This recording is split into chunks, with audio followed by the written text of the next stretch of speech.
Wow, Now already? you're live. Are we though? Are we live? Are we live? If you welcome to, sorry, we're just laughing about the internet and technology and the random street noise that we encounter. Welcome to Katakolo, Greece. We are in the Peloponnese today, and we're going to be taking you all to one of my favorite little hidden gem museums in the world. This is the Museum of Ancient Greek Technology. And I know some of you are probably making all kinds of smarmy, snide jokes to yourselves about, Greece and technology, but no. In the ancient world, Greece was a technology leader, and if it hadn't been for their massive slave labor force, which prevented them from actually applying any of this technology in any kind of actually productive, useful way, we might, as humans, be well further along the path to scientific advancement. So we're going to go in there and we're going to see some amazing inventions from the ancient world that were actually built and utilized using really sophisticated, clever mechanisms to automate so many different aspects of their lives. Hi, Takeda, and thanks for the note. Takeda, welcome. Thank you so much for letting us know that we had sound, I guess is what he's letting us know. Oh, brilliant. How's the picture quality, by the way, on your side of the world? So Katakolo is just absolutely beautiful. We've had such a lovely day today. We walked to a vineyard, and because of my beautiful, elegant attire, they just offered to give us a ride back to the port, whereas everyone else had to pay for their ride. But we walked anyway because it was too beautiful to sit in a car. Susan, welcome. So here we go, the Museum of Ancient Greek Technology. This was a holy water dispenser. Yeah, so this was yeah, exactly. This was actually a holy water dispenser. And many of these devices were invented and or built by a sort of the Leonardo da Vinci of Athens, of the ancient Greek world, Heron. So let's go in. We were here in 2013, I think. That was the same time that I got to pet a moray eel that was wedged between the rocks in the tidal pool. That poor little guy was so angry. Lovely building. I don't either, but if it's in line with all the other... Oh, is it closed? It's closed. They closed at 3. They closed at 3, and we got here at 3. Oh, no. Oh my God. I can't... check theirs. It's almost 4 o'clock. They closed an hour ago. We didn't check their hours because oh, it's Greece. It's Greece. Do they open up again? No, they do not. They absolutely do not. They do not until tomorrow at 9:30 a.m. They do not open up again. See, and I waited specifically so that all of you in the United States would be awake and online. Do they want to walk on the beach? Oh my gosh. I am so sorry, everyone. I'm also hideously disappointed because I love this museum. Okay, well, let's at least go over here and look at some of the devices they have on display. Oh my gosh, I am so sorry, everyone. This makes me so sad. Freaking Greece. Yeah, well, we can look at some of the pictures at least. Ancient Greek Technology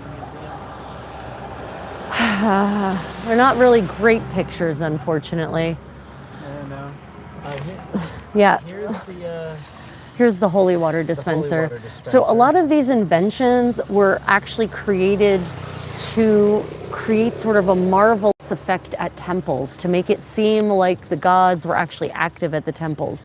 So they had breathe fire. Yeah, they had systems for. They actually had a device for causing statues to breathe fire, like the statues of the gods. For those of you that have heard of it, this is like a copy of the Antikythera machine that they have in there. Yep, they've got a working copy of that. Over there is the statue that dispenses water, and they also had another water system that would actually cause the doors of the temple to automatically open. This one was interesting because it measured distance. Yeah, so this one is a distance. This is a surveying device for surveying land and automatic distance measuring. And because there's actually a cog that goes around the wheel, and it makes a mark for each turn. It drops a pebble. It drops a pebble for each specific turn of the wheel, and at the end, once they're done, they count the number of pebbles in the pot, and that tells them the distance. Archimedes screw? Right. This. Oh, right. Right. This This is an Archimedes screw for transporting water up a pipe. So that's pretty freaking advanced. Let's see here. Do they have a picture of the They don't have the one that opened the doors. Is that the door Oh opener? no, that is the door. This is the door opening device. This one, they would do the fire, and the fire would have an effect down here that would cause the doors to open automatically, and then the worshippers could go in. So exactly, ancient Greek automatic door opening system meant to make it look as though the gods were opening the door for people to enter into it. Organs that played music. Yes, they had. They did have a music. Oh, there it is. You can see you can see the system. The windmill. Wind-driven thing that causes it to pump the water that plays the music. That plays the music automatically. Oh, and this one, you drop a coin into the vase, and it lands on this little arm, and as the weight of the coin pulls the arm down, it dispenses water or wine for the person, and then it gets to a point and the coin falls off and stops. Yeah, so basically this is a drink dispenser. So you know we have coffee machines now? Well, they didn't have coffee machines in ancient Greece. They had wine machines. So literally, can you imagine this really cool? I know. So Takeda, I don't know if you're where your current skill level is in the smithing department, but you know, maybe a collaboration with a potter, and we know some potters who do ancient pottery. This could be a really cool device to recreate, seriously. And this one really surprised me, because this is a way to spray water. This box right here would be full of liquid, and they could use it to fight fire. Yeah, so they actually it's an early firefighting water pump system. Yeah, there are so many cool devices in there, and some of them are like life size, and you can actually see them working. And this, if they had really gone forward with this, you may not recognize what it is, but they put a fire down here. This would heat the water, and that would spin this. It's a steam turbine. Which is essentially a steam engine. Yeah. They just never had a real reason to do it. Yeah, so this is actually how slave labor, welcome to Greece. Basically, every device here is evidence of how a slave labor force actually retards innovation, completely brings it to a halt, because the second you have an excess of when you have slave labor, there's no incentive to actually create devices or technology to do the work. You have humans to do it. And we've seen that repeated all throughout history, right? The second you have a shortage of labor, for example, through great plagues or death in warfare or death in famine, that's when you have your biggest jumps forward on the technology front. And so it's ironic that in ancient Greece and Athens, they had all this innovation because they had inquisitive, creative individuals. But basically all of their inventions, none of them were actually carried forward in any kind of real way.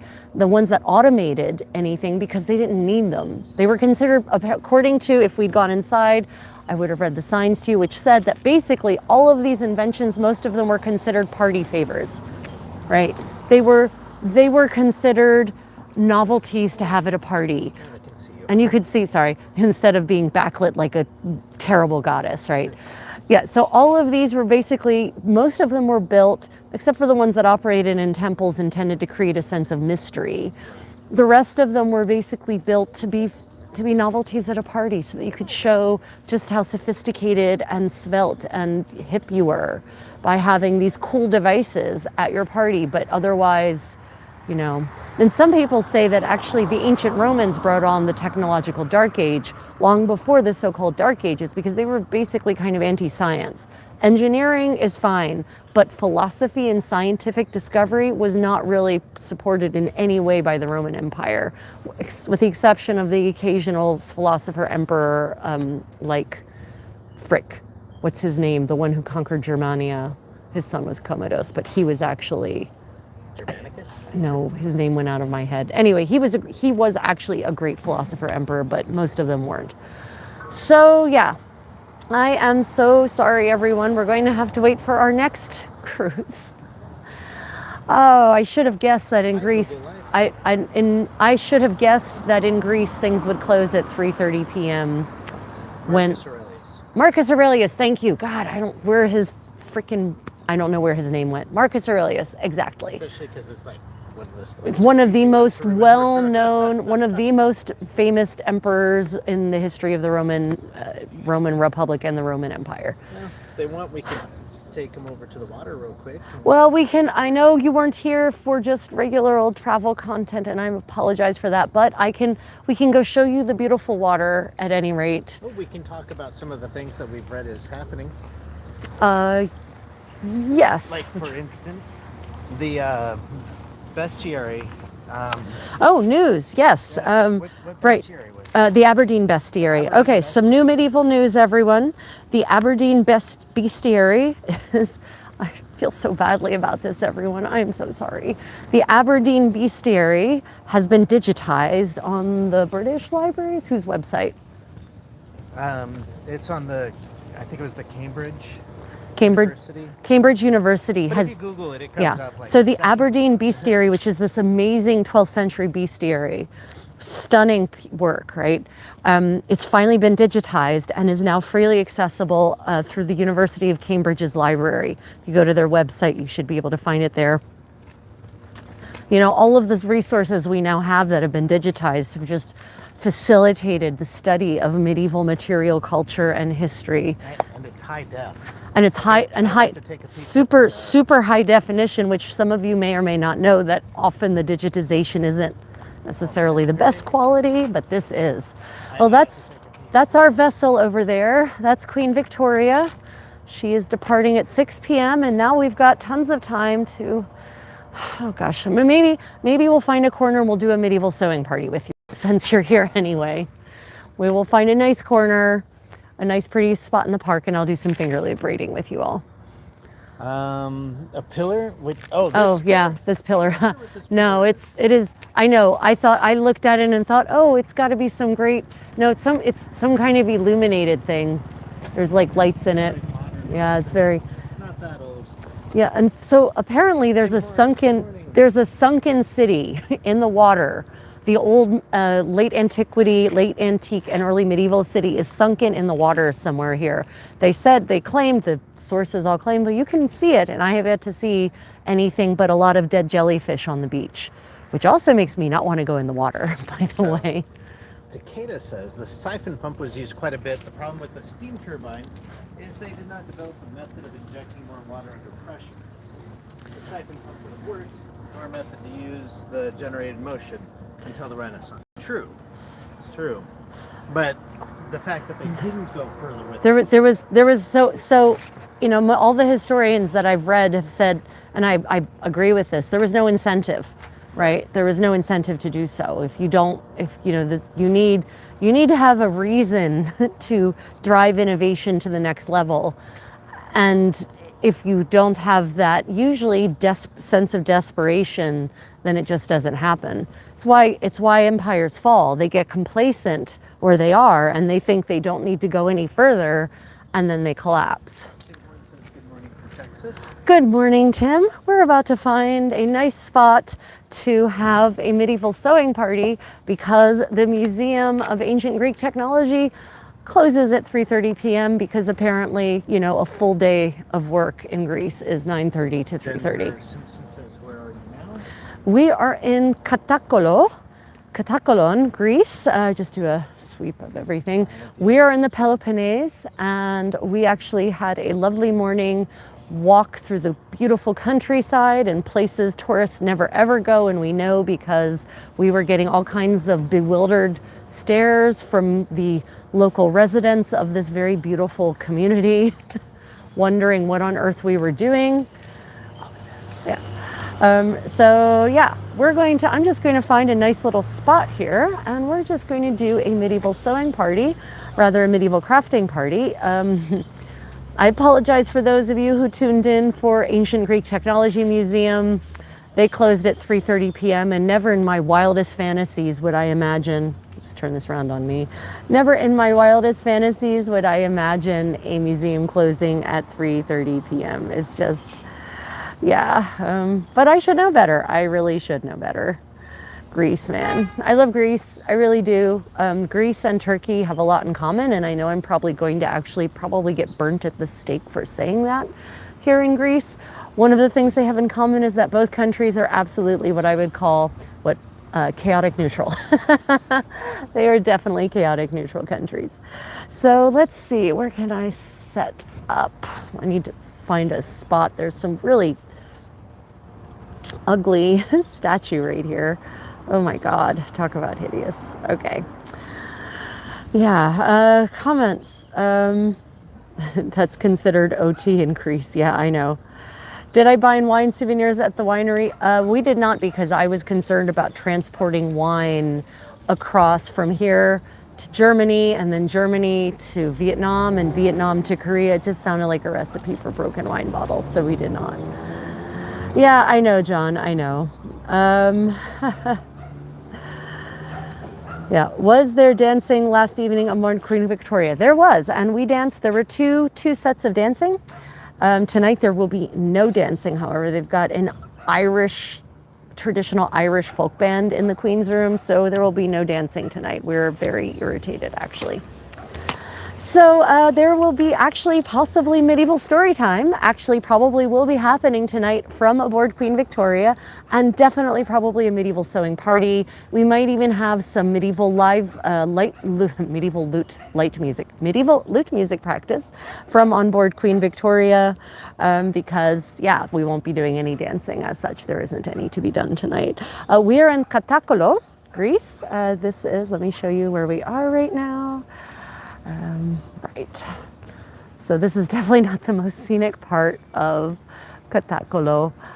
We saw this amazingly hideous house, hideous and glorious and garish house on the way to the vineyard this morning. It was pink and it was blue, and it had a fresco, a mural, modern style mermaid playing on a harp. But the weather's been perfect. I really, it's been a gorgeous day. Of course, here is the 100% tourist village that lines the port. Of course, as is typical with us. Oh, goodness. Okay, remove. Yeah. Southwestern PA, Lori, hello. I myself, some of you know, I'm a Delaware native, so I feel a kinship with Pennsylvania, even if it's southwestern, being as far away from Delaware as you can get and still being in PA, basically. There's our ship over there. We crossed the countryside this morning, saw lots of sheep, and actually, for the first time ever, I saw olive-fed sheep. Of course, I don't know if they were actually eating the olives, but they were certainly eating under the olive groves, under the olive trees. So let's see if I can set up a good spot here for a medieval sewing party. Alberta, very nice, Brendan. Welcome to Greece. Welcome to Katakolo. Unfortunately, my condottiero had to go and powder his nose, so I don't want to wander off too far from where I am now. We've got some adorable little dogs. The big dog seems to be frolicking with the little dog. I assume they belong to someone. They look pretty. Oh, that dog is peeing on the tree. Okay. Yeah, so we actually visited a vineyard today that's been operated by the same family for 150 years. That was very interesting. They had some interesting winery equipment, which would have been very interesting to you, Takeda. They even had the forge that they used to use to repair their own vinting equipment. So they used to do their own repairs. And if I'd thought about it, I would have actually done some filming there for you all so you could see what a 19th century wine operation looked like. It's not terribly historic, but they have this fantastic photograph of the family. It's still operated by the same family 5 generations later. And they have this fantastic photograph of these from the 1920s, I think, of the men of the vineyard in this giant vat of grapes just stomping away, and they all had cigarettes hanging out of their mouths while they were stomping on the grapes to make this wine. And I thought to myself, well, I guess tobacco flavored wine, yeah, Yeah, it was pretty neat. It was pretty neat. And the vineyard itself was beautiful and had a view of the ocean. And yeah, it was a really wonderful magic moment. And honestly, I wish I'd kind of stayed and actually done some medieval finger loop braiding there. I'm confident the owners would have loved it. They loved us. There not many people get to see hanbok, which is what I'm wearing today. I don't know, maybe I can can put this up and maybe you can see. Yeah, I guess you can see I'm wearing my jogori. So I'm wearing a full chima also. So they were pretty excited by that. I'm gonna go ahead and put this down here. And maybe I can then, yeah, right. So here's what I was wearing, and everyone loved it. I had people from Kyrgyzstan taking photos and lots of people asking questions. It was a generally lovely day. Lots of cats at the vineyard. Right. So for those of you who've wondered, no, I didn't make this outfit, but I did make the danso coat. These are the what Susan calls my secret Korean culottes. Right. These are 17th century actually. These are replicas of 17th century hanbok.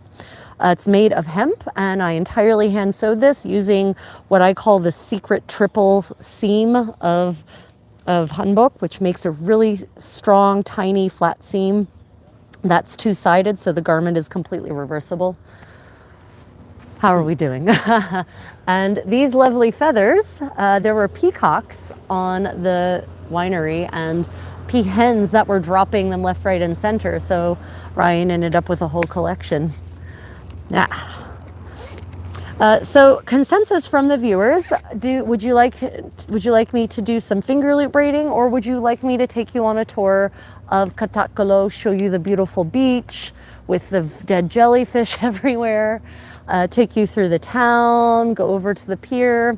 Which would you prefer? I'm at your disposal, and again, I apologize hideously that I should have realized this is Greece. Things are going to close early. 3:30 p.m. is business out for Greece. It's when you live in a place like this where even some of the even some of the cafes have already closed, even though our ship is in port until 6 p.m.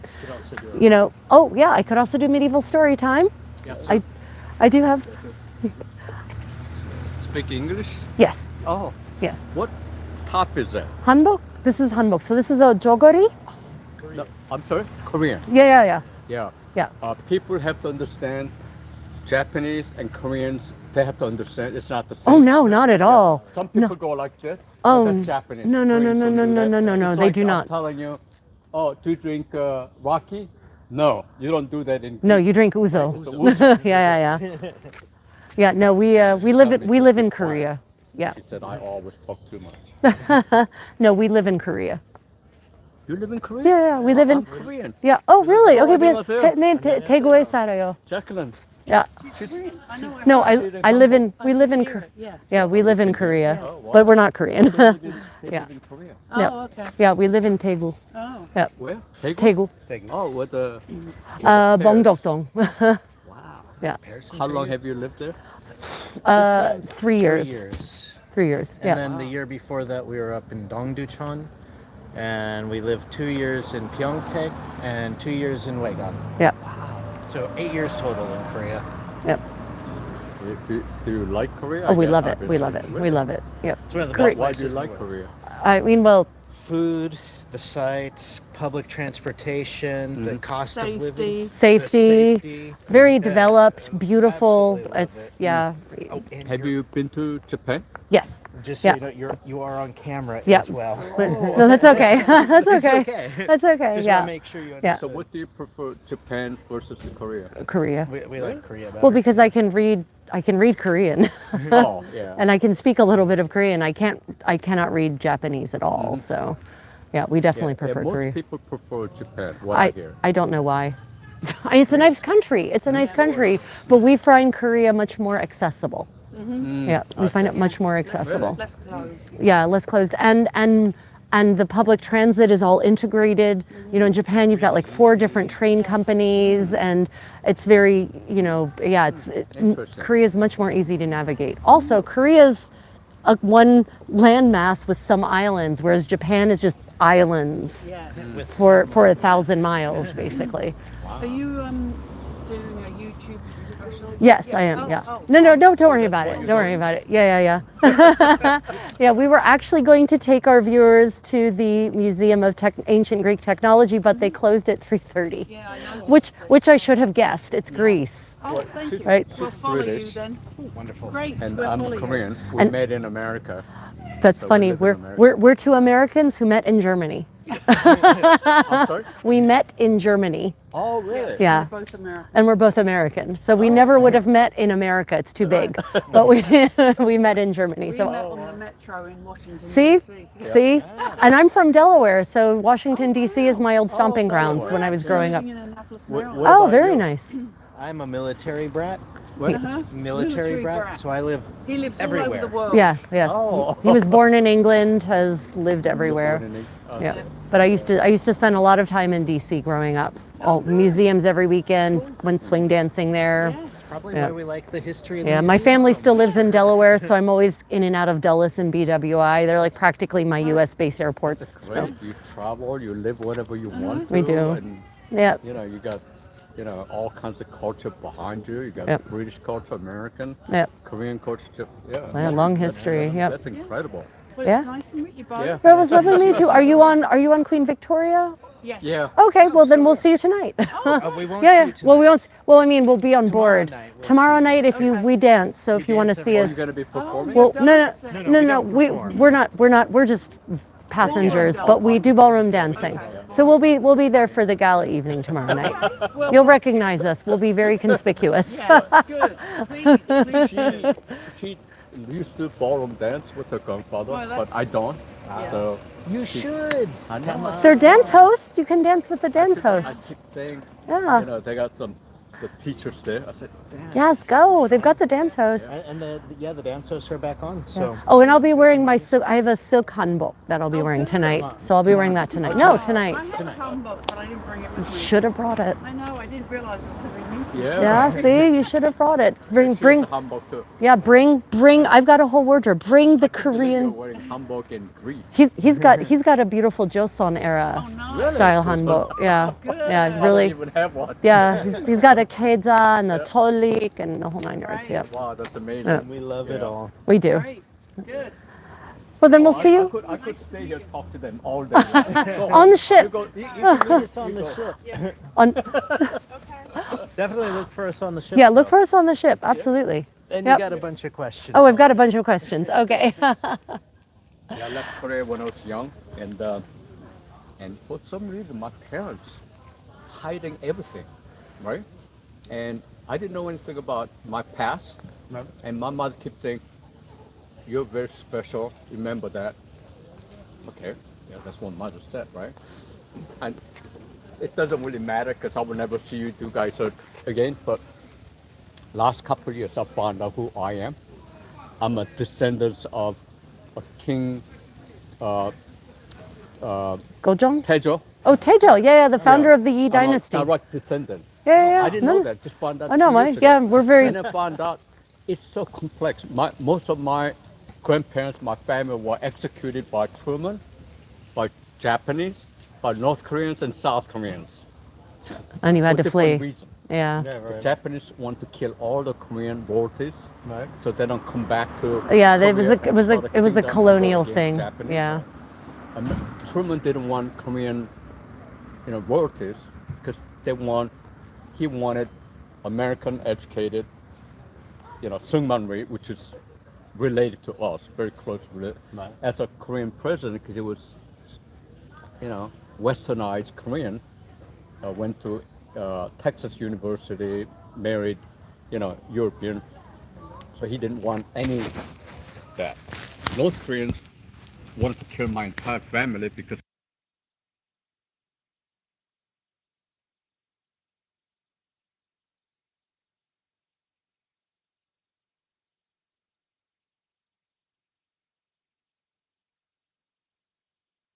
was executed in the public square. My father was in hiding for. I learned all this in 2 years. Can you believe it?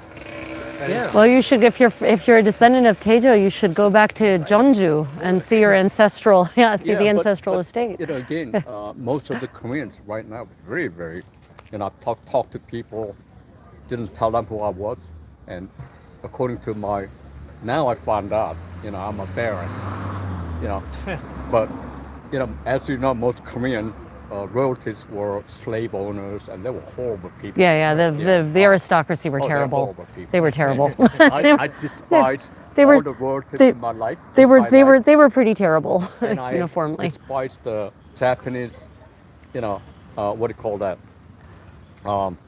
Work with the Japanese to make The collaborators. collaborators. Yeah, the collaborators. My parents and my grandparents are second richest people in South Korea. They own everything.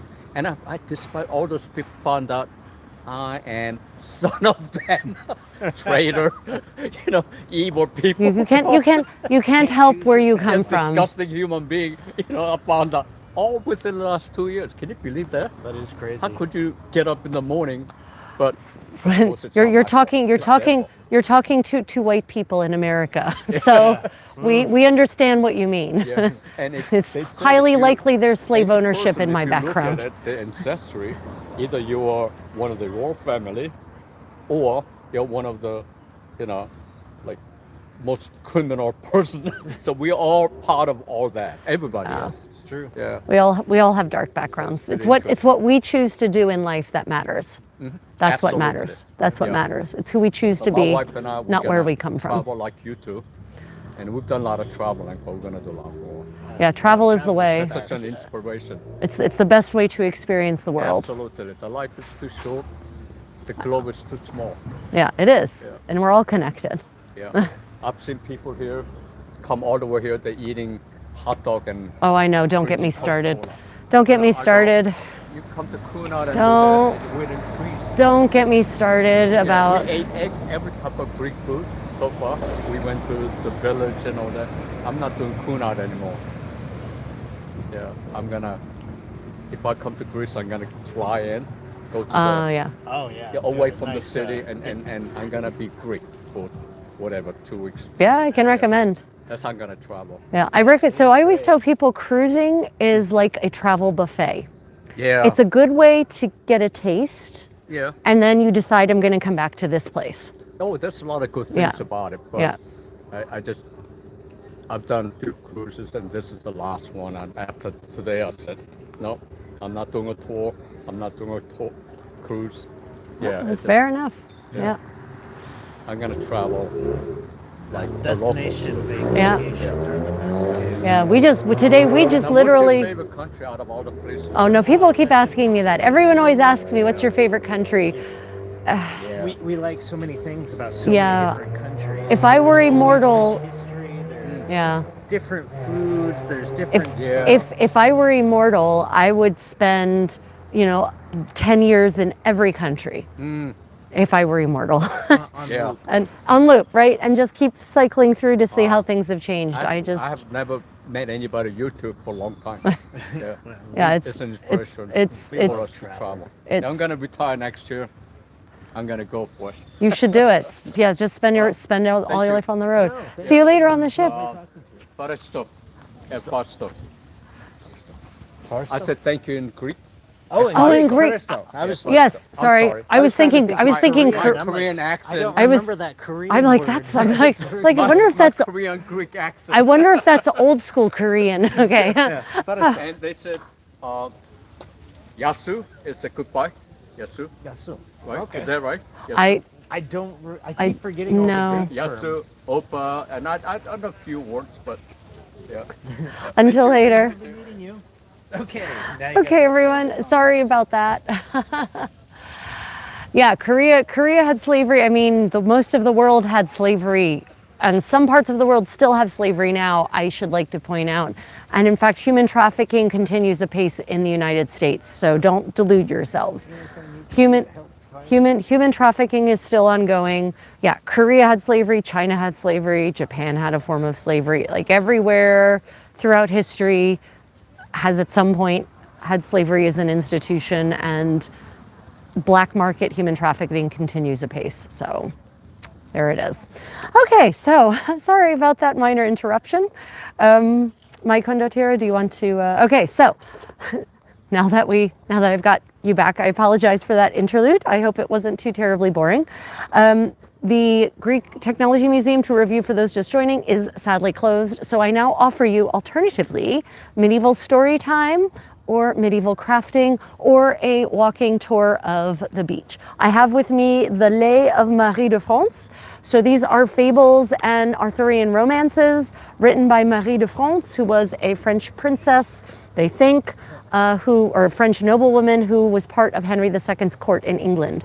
So she was French, she wrote in French, but she lived in England, in London at least for quite a bit of time. So I give you all the option as by way of apologizing for the fact that I sadly do not have access to the Ancient Greek Technology Museum, because who could have thought they would close at 3:30? Ah, Greece, you are truly chaotic neutral. And I have already picked a story for reading, in case you're wondering.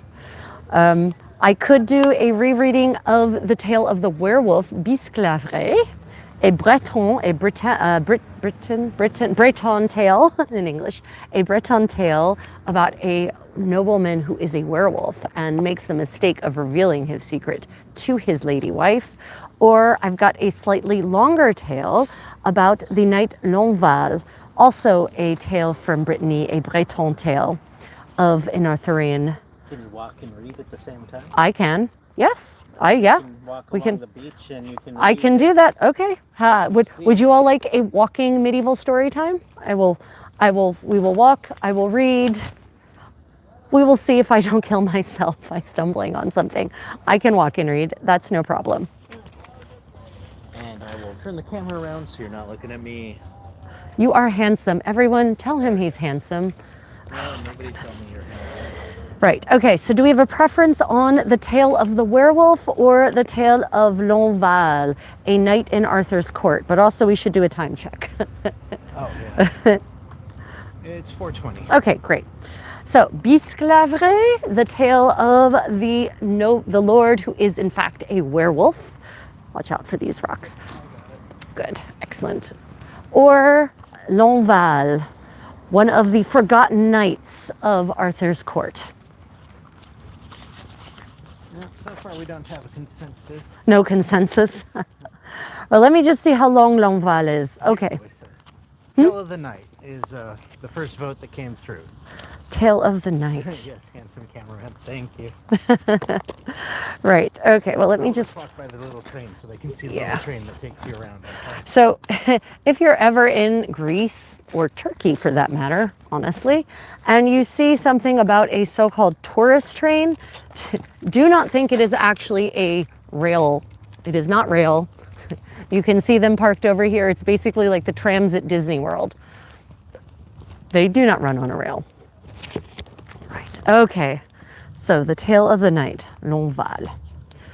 So, once again, to recap, this is written by Marie de France. She was a French noblewoman, and there's actually no consensus on exactly who she was exactly and to whom she was actually married. But they do know she was a noblewoman in the court of Henry II of England. And she's called Marie de France not because she was a member of the French royal family, but because she's from France. So, Lonval. Marie opens with, I shall tell you the adventure of another tale, just as it happened. It was composed about a very noble vassal. In Breton, they call him Lonval. Arthur, the brave and the courtly king, was staying at Cardwell because the Scots and the Picts were destroying the land. They invaded Logres and laid it to waste. At Pentecost, in summer, the king stayed there. He gave out many rich gifts to counts and barons, members of the Round Table.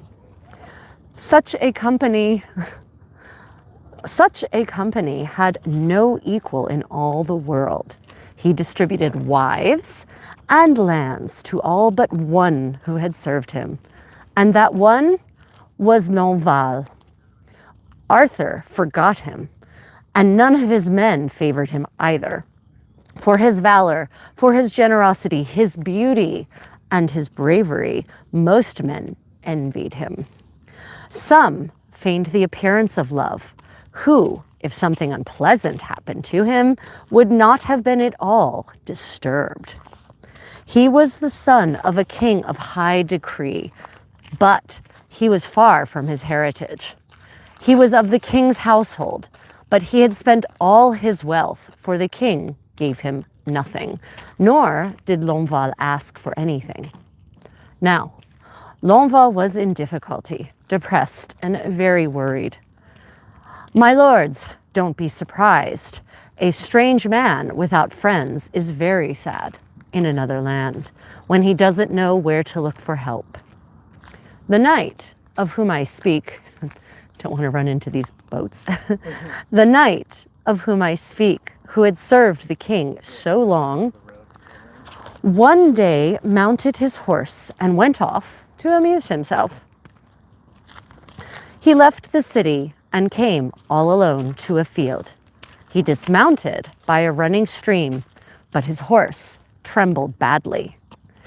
He removed the saddle and went off, trying to block the sun. He removed the saddle and went off, leaving the horse to roll around in the meadow. He folded his cloak beneath his head and lay down. He worried about his difficulty. He could see nothing that pleased him. As he lay there, he looked down along the bank and saw two girls approaching. He had never seen any lovelier. They were richly dressed, tightly laced, in tunics of dark purple. Their faces were very lovely. The older one carried basins, golden, well-made, and fine. I shall tell you the truth about it without fail. The other carried a towel. They went straight to where the knight was lying. Lonval, who was very well bred, got up to meet them. They greeted him first. She gave him their they greeted him first and gave him their message. Sir Lonval, my lady, who is worthy and wise and beautiful, sent us for you. Come with us now. We shall guide you there safely. See, her pavilion is nearby. Just as a note, gentlemen, never trust strange ladies in the forest. This is a bad foreshadowing. It's a trap. See, her pavilion is nearby. I just love how this lady just has a pavilion out there in the forest, right? The knight went with them. Oh, men, so stupid. The knight went with them, giving no thought to his horse, who was feeding before him in the meadow. They led him up to the tent, which was quite beautiful and well placed. Queen Semiramis, however much more wealth, power, or knowledge she had, or the Emperor Octavian, could not have paid for one of the flaps. There was a golden eagle on top of it, whose value I could not tell, nor could I judge the value of the cords or the poles that held up the sides of the tent. #goals. There is no king on earth who could buy it, no matter what wealth he offered. The girl was inside the tent. The lily and the young rose, when they appear in the summer, are surpassed by her beauty. She lay on a beautiful bed. The bedclothes alone were worth a castle. She was dressed only in her smock. Her body was well-shaped and elegant. For the heat she had thrown over herself a precious cloak of white ermine covered with purple alexandrine, but her whole side was uncovered. Her face, her neck, her bosom, she was whiter than a hawthorn flower. The knight went forward. The girl addressed him. He sat before the bed. Oh, there is a trap in front of us, like a sinkhole. The knight went forward, and the girl addressed him. He sat before the bed. Lonval, she said, sweet love, because of you, I have come from my land. I came to seek you from far away. If you are brave and courtly, no emperor or count or king will ever have known such joy or good, for I love you more than anything. He looked at her and saw that she was beautiful. Love stung him with a spark that burned and set fire to his heart or some other part of his body. Hey, I gotta break you right there for a moment. Just like everyone else says, I'd have a hard time not following a hot woman. And in fact, I am following a hot woman. Oh, listen to you. Oh, love stung him, huh? Well, it is a word with an L, but probably not love. Lovely one, he said, if it pleased you, if such joy might be mine that you would love me, there is nothing you might command within my power that I would not do, whether foolish or wise. I shall obey your command. For you, I shall abandon everyone. I want never to leave you. That is what I most desire. When the girl heard the words of the man who could love her so, she granted him her love and her body. Now, Lonval was on the right road. Afterward, she gave him a gift. He would never again want for anything. He would receive as he desired. However generously he might give and spend, she would provide whatever he needed. Now, Lonval is well cared for. The more lavishly he spends, the more gold and silver he will have. Love, she said, I admonish you now. I command and beg you, do not let any man know about this. I shall tell you why. Foreshadowing. You would lose me for good. Oh boy, I'm about to sink. You would lose me for good. For if this love were known, you would never see me again or possess my body. He answered that he would do exactly as she commanded. He lay beside her on the... Okay, we're good. Oh, okay, I need to check. Okay, yeah, okay, we're good. great. No wonder this night was an outcast. Too bright. Yeah, no kidding. They said he was beautiful, handsome, and generous. They said nothing about intelligence. Oh. He answered that he would do exactly as she commanded. He lay beside her on the bed. Now Lonval is well cared for. He remained with her that afternoon until evening and would have stayed longer if he could have, and if his love had consented. Mon amour, she said, get up. You cannot stay any longer. Go away now. I shall remain, but I will tell you one thing. When you want to talk to me, there is no place you can think of where a man might have his mistress without reproach or shame, that I shall not be there with you to satisfy all your desires. No man but you will see me or hear my words. When he heard her, he was happy. He kissed her and then rose. The two girls who had brought him to the tent, rich clothes.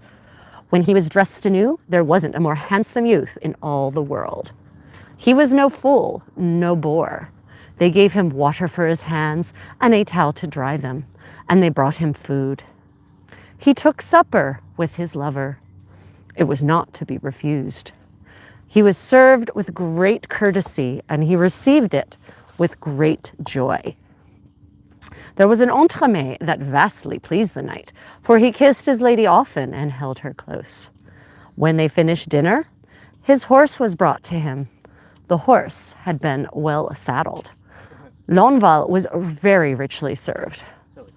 The knight took his leave, mounted, and rode toward the city, often looking behind him. Lonval was very disturbed. He wondered about his adventure and was doubtful in his heart. He was amazed, not knowing what to believe. He didn't expect to ever see her again. He came to his lodging and found his men well dressed. That night, his accommodations were rich, but no one knew where it came from. There was no knight in the city who, wow, there's kitties just having one hell of a fight over there. Sorry about that, that was distracting.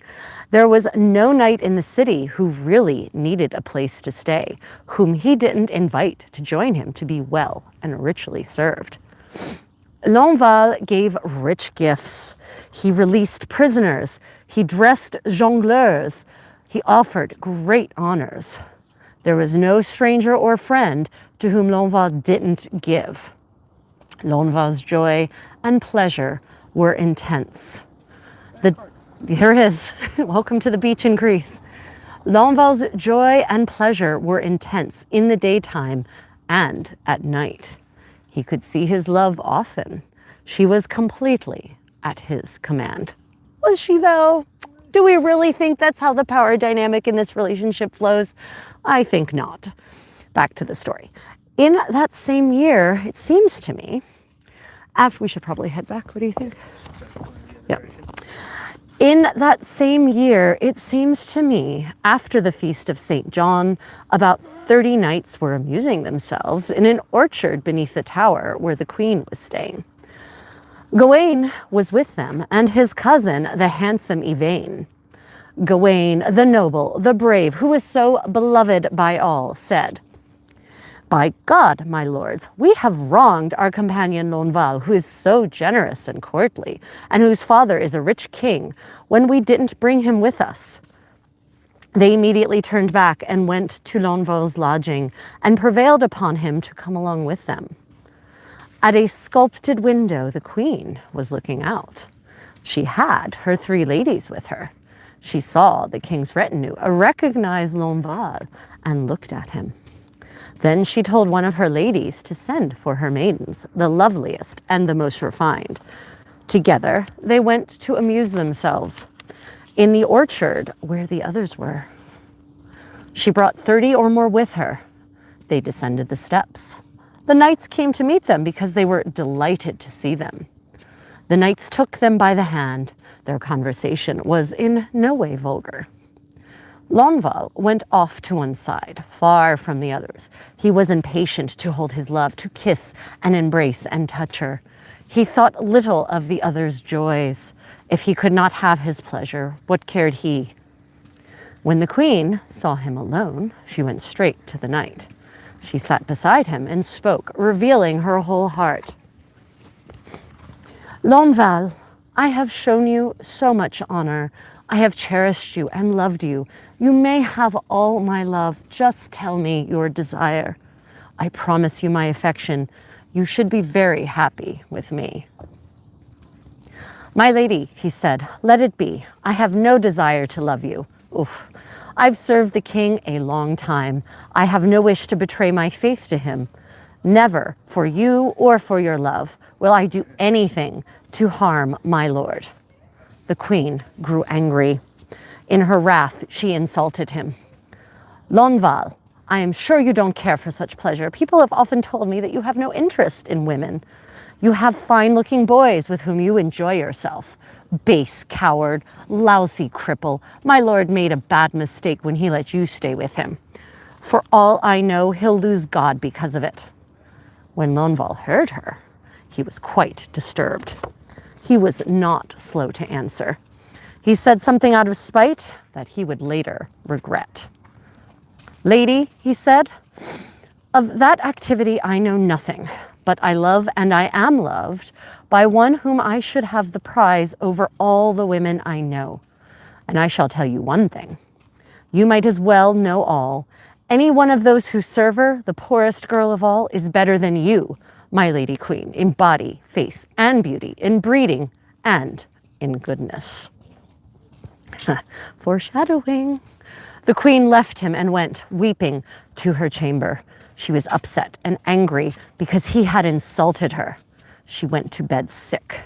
Never, she said, would she get up unless the king gave her satisfaction for the offense against her.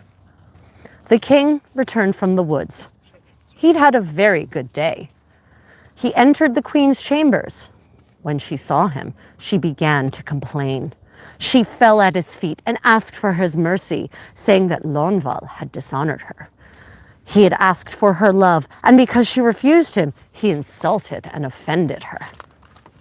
He boasted of a love who was so refined and noble and proud that her chambermaid, the poorest one who served her, was better than the queen. The king got very angry. He swore an oath. If Lanval could not defend himself in court, he would have him burned or hanged. The king departed her chamber and called for 3 of his barons. He sent them for Lanval, who was feeling great sorrow and distress. He had come back to his dwelling, knowing well that he'd lost his love. He had betrayed their affair. He was all alone in a room, disturbed and troubled. He called on his love again and again, but it did him no good. He complained and sighed, and from time to time he fainted. Then he cried 100 times for her to have mercy and to speak to her love. He cursed his heart and his mouth. It's a wonder that he didn't kill himself. No matter how much he cried and shouted, ranted and raged, she would not have mercy on him, not even let him see her. How will he ever contain himself? The men the king sent arrived and told him to appear in court without delay. The king summoned him because the queen had accused him. Lanval went with his great sorrow. They could have killed him for all he cared. He came before the king. He was very sad, thoughtful, silent. His face revealed great suffering. In anger, the king told him, "Vassal, you have done me great wrong. This was a base undertaking to shame and disgrace me and to insult the queen. You have made a foolish boast. Your love is much too noble if her maid is more beautiful, more worthy than the queen." Lanval denied that he dishonored or shamed his lord, word for word, as the king spoke. He had not made advances to the queen, but of what he had said, he acknowledged the truth about the love of which he had boasted, that now made him sad because he had lost her. About that, he said he would do whatever the court decided. The king was very angry with him. He sent for all his men to determine exactly what he ought to do so that no one could find fault with his decision. They did as he commanded, whether they liked it or not.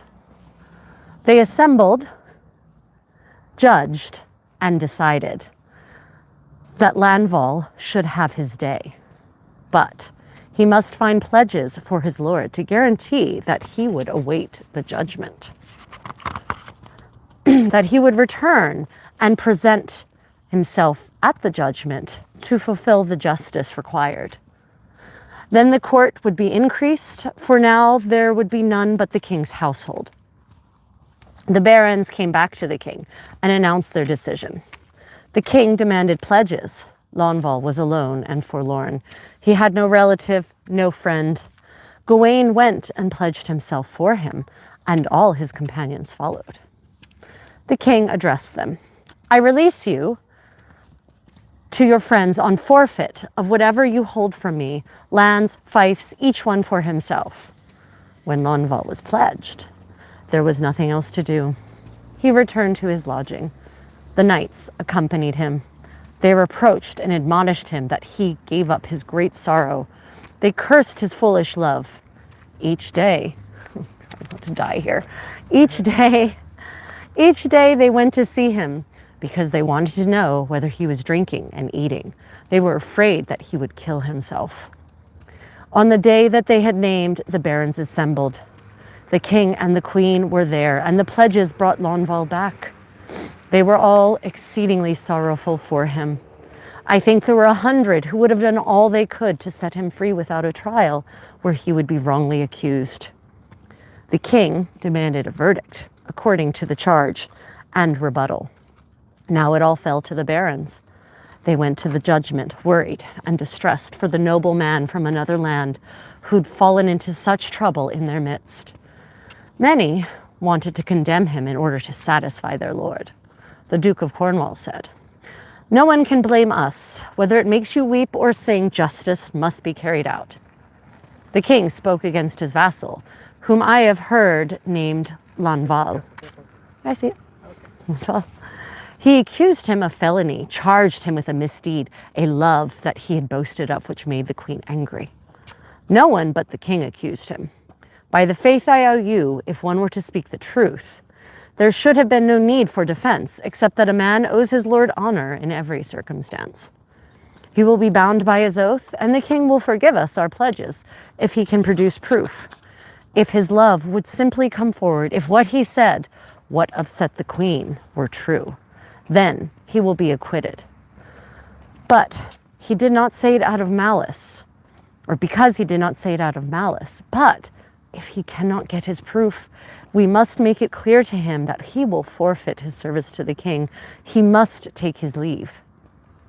They sent to the knight, told and announced to him that he should have his love come to defend and stand surety for him. He told them that he could not do it. He would never receive help from her. They went back to the judges, not expecting any help from Lonval. The king pressed them hard because of the queen who was waiting. When they were ready to give their verdict, they saw two girls approaching, riding handsome palfreys. They were very attractive, dressed in purple taffeta over their bare skin. Ooh. Oh. The men looked at them with pleasure. Oh, I bet they did. Gawain, taking 3 knights with him, went to Lonval and told him. He pointed out the 2 girls. Gawain was extremely happy and begged him to tell if his love were one of them. Lonval said he didn't know who they were, where they came from, or whither they were going. The girls proceeded still on horseback. They dismounted before the high table at which Arthur, the king, sat. They were of great beauty and spoke in a courtly manner. King, clear your chambers, have them hung with silk, where my lady may dismount. She wishes to take shelter with you. He promised it willingly and called 2 knights to guide them to the chambers. On that subject, no more was said. The king asked his barons for their judgment and decision. He said that they had angered him very much with their long delay. Sire, they said, we have decided. Because of the ladies we have just seen, we have made no judgment. Let us reconvene the trial. Then they assembled. Everyone was worried. There were much noise and strife. While they were in confusion, 2 girls in noble array, dressed in Frisian silks and riding Spanish mules, were seen coming down the street. This gave the vassals great joy. To each other, they said that now Lonval, the brave and bold, was saved. Gawain went up to him, bringing his companions along. Sire, he said, take heart, for the love of God speak to us. Here come 2 maidens well adorned and very beautiful. One must certainly be your love.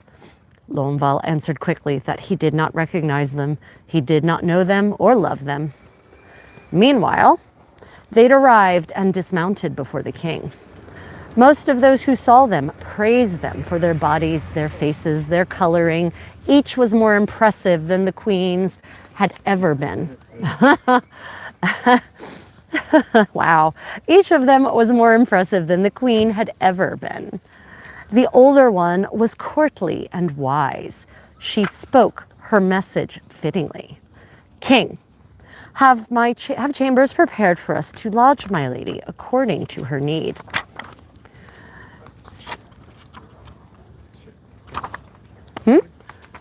Right. She dismounted before the king so that she was well seen by all, and she let her cloak fall so that they could see her better.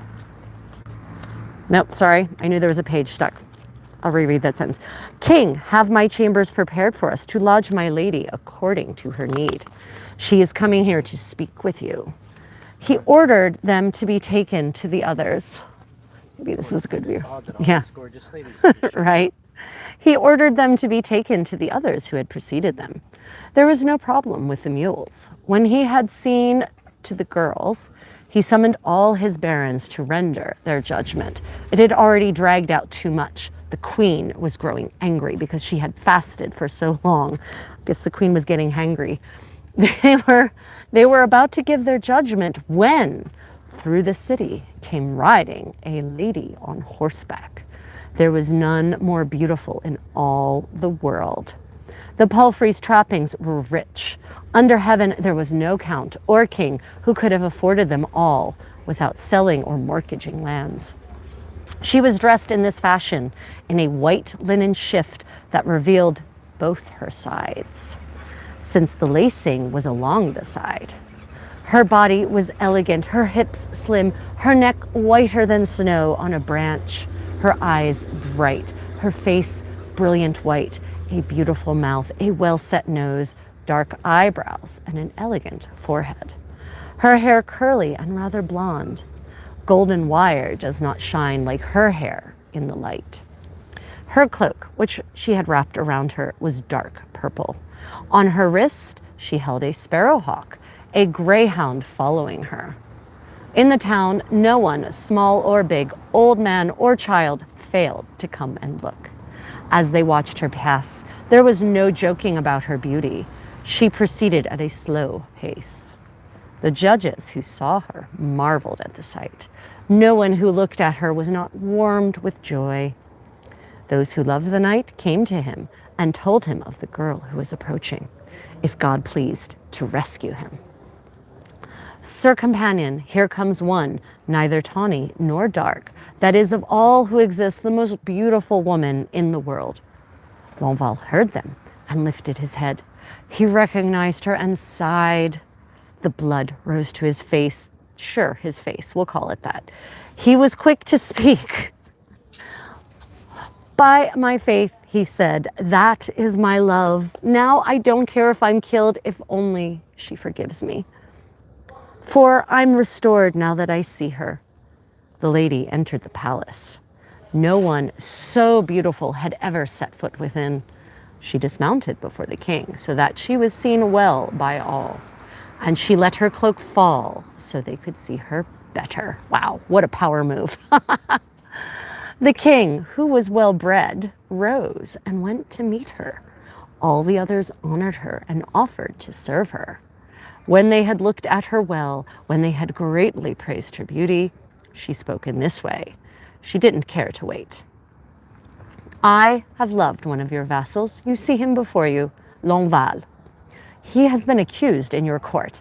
I don't want him to suffer for what he said. You should know that the queen was in the wrong. He never made advances on her. And for the boast that he made, if he can be acquitted through me, let him be set free by your barons. Whatever the barons judged by law, the king promised would prevail. To the last man, they agreed that Lonval had successfully answered the charge. He was set free by their decision, and the lady departed. The king could not detain her, though there were enough people to serve her. Outside the hall stood a great stone of dark marble, where heavy men mounted when they left the king's court. Lonval climbed on it. When the lady came through the gate, Lonval leapt in one bound onto the palfrey behind her. With her, he went to Avalon, so the Bretons tell us, to a very beautiful island. There, the youth was carried off. No man heard of him again, and I have no more to tell. The end. Ika says hi. Ika, welcome to not the Museum of Ancient Greek Technology.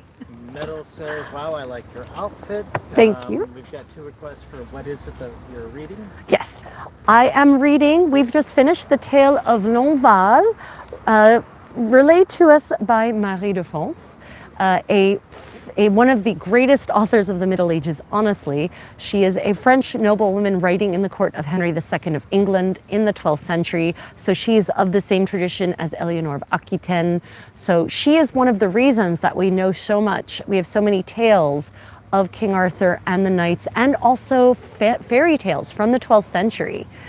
She also tells us that most of her stories are of Brittany, are the Breton versions of the tales. And as we have no original Breton texts from this era, she is basically our primary source for the Breton style, the Breton literature of the 12th century. Right? So yeah, Marie de France, the Lay of Marie de France. She also recounts in her own wording versions of Aesop's fables, which put a medieval spin on the ancient Greek tales and actually therefore end up conveying a medieval morality on top of the sort of more universal ancient Greek morality. Metal also says, greetings from Serbia, Europe. Greetings from Greece, not far from Serbia, in fact. Tyler Kervin asked one of the questions, so hi, Tyler. Hello, Tyler. Thank you. Tyler or Tyvar? Tyler. Tyler. Tylor. Tyler, thank you for asking that question.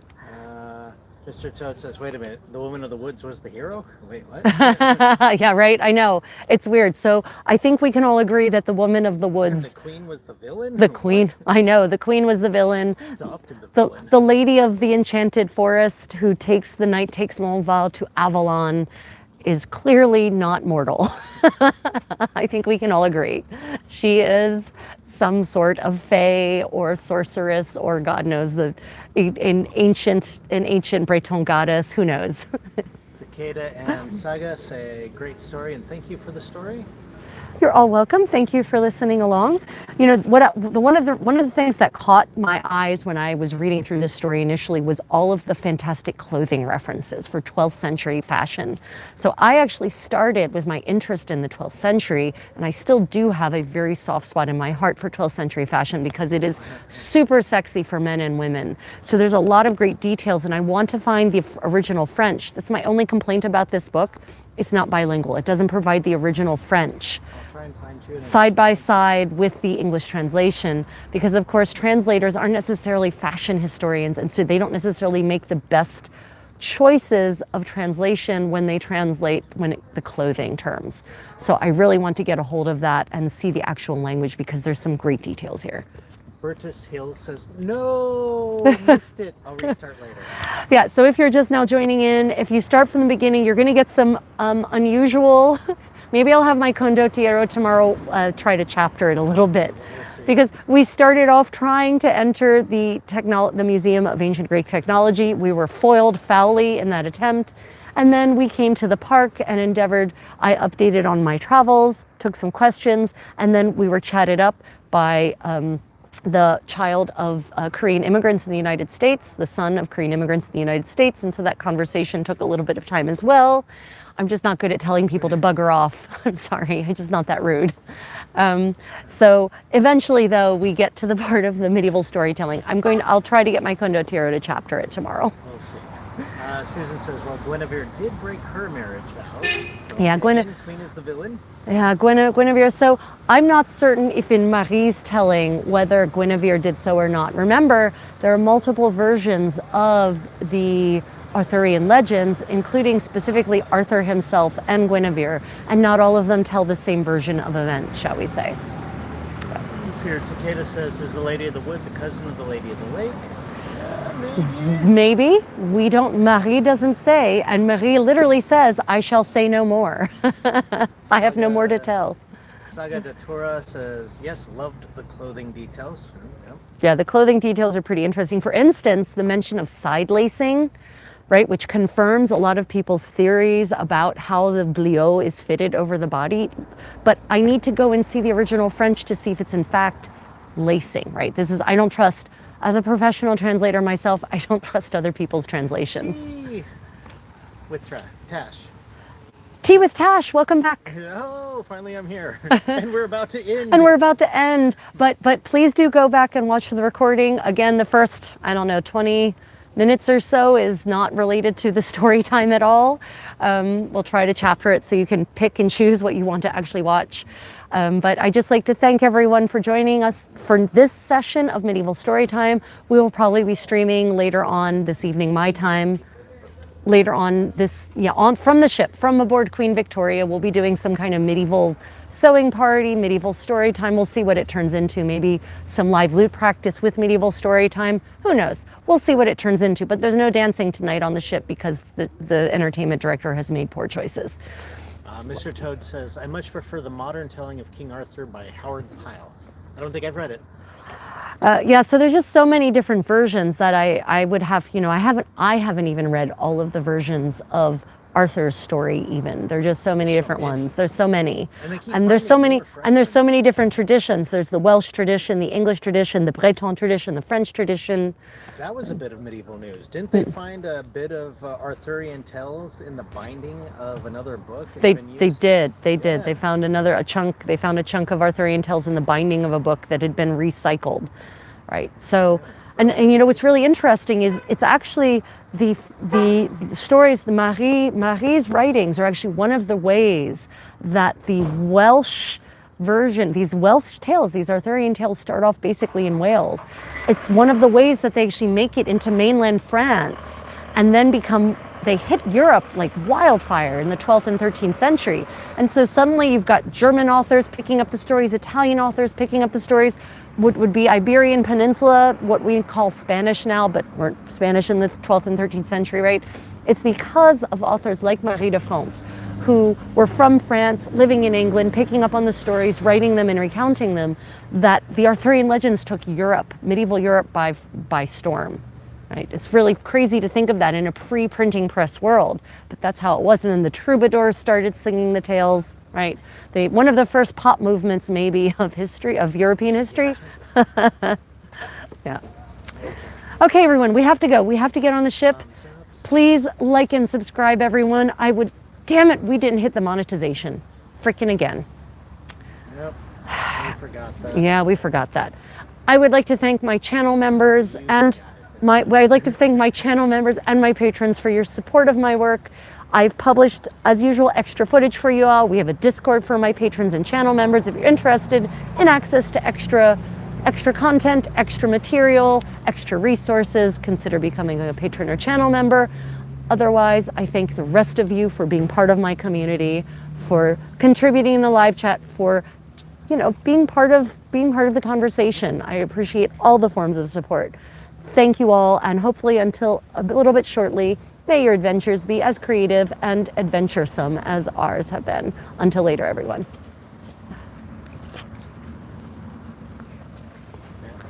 Press the button. There we go. Okay, I got the button. It's off. Wave.